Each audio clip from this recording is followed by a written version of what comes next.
Majuzi kiwa na hutubia bunge kwamba tumeona umuhimu wa vijana kuwa na wizara kamili ambayo itasimama nao, na wizara hii itakuwa chini ya ofisi ya Rais. Lakini vile vile tumefanya marekebisho kidogo kwenye wizara ya kazi, ajira na maendeleo ya vijana iliyokuwa, kwa sababu vijana tumewatoa. Sasa tumeona kuna haja tuwe na wizara ya kazi, ajira na mahusiano.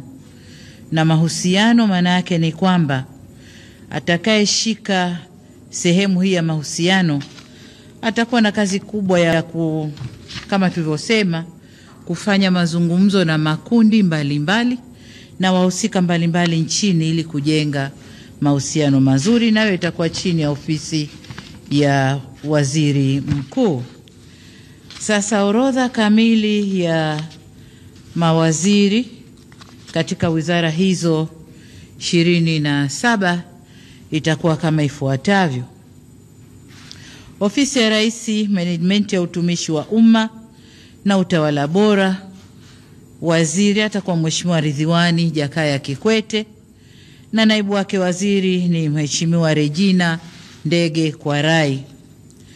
Ofisi ya Rais, Mipango na Uwekezaji atakuwa Mheshimiwa Profesa Kitila Alexander Mkumbo na naibu waziri wake ni Mheshimiwa Pius Steven Chaya. Ofisi ya Rais, Maendeleo ya Vijana atakuwa Mheshimiwa Joel Athana Nauka. Hana naibu waziri kwa sababu atakuwa chini ya ofisi ya Rais, atakuwa na wasaidizi wengi. Ofisi ya Makamo wa Rais, Muungano na Mazingira atakuwa Mheshimiwa Mhandisi Hamad Yusuf Masauni akisaidiwa na Mheshimiwa Naibu Waziri Dr. Festo John Dugange.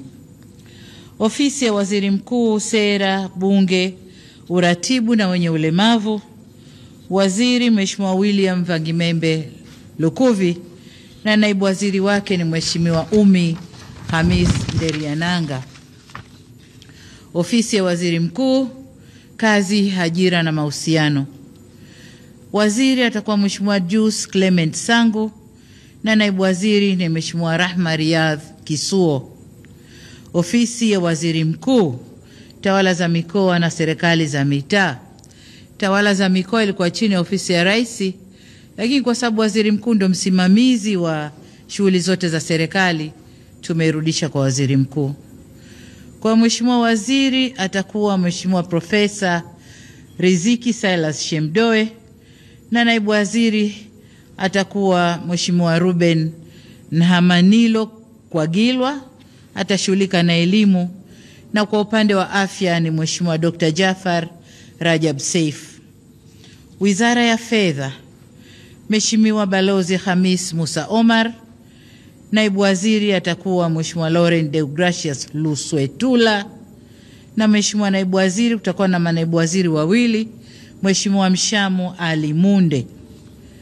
Wizara ya Mambo ya Nje na Ushirikiano wa Afrika Mashariki na yenyewe kama tunavyojua na manaibu wawili. Waziri atakuwa Mheshimiwa Balozi Mahmoud Thabit Kombo. Mheshimiwa naibu waziri ni Dr. Ngwaru Jumanne Magembe na naibu waziri wa pili ni Mheshimiwa James Kinyasi Milia au James Kinyasi Olemilia. Wizara ya Mambo ya Ndani ya Nchi, Mheshimiwa waziri ni Mheshimiwa Boniface George Simba Chawene na